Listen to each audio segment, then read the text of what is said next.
ఇటువంటి దొంగలను గమనిద్దాం, నిజాల నిజాల తీరుద్దాం, రక్కసి మూకల గుర్తిద్దాం, రామబాణమును సంధిద్దాం.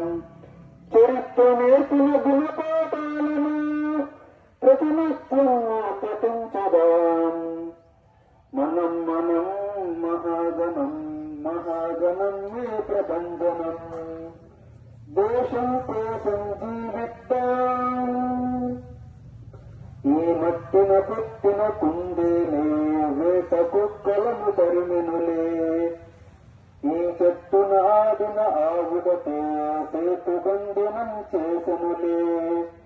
జటాలు వెయ్యి జన్మిద్దాం, జన్మ సార్థకం గొనరిద్దాం, తనుమను ధనమున నిర్పిద్దాం, తల్లి భారతిని సేవిద్దాం.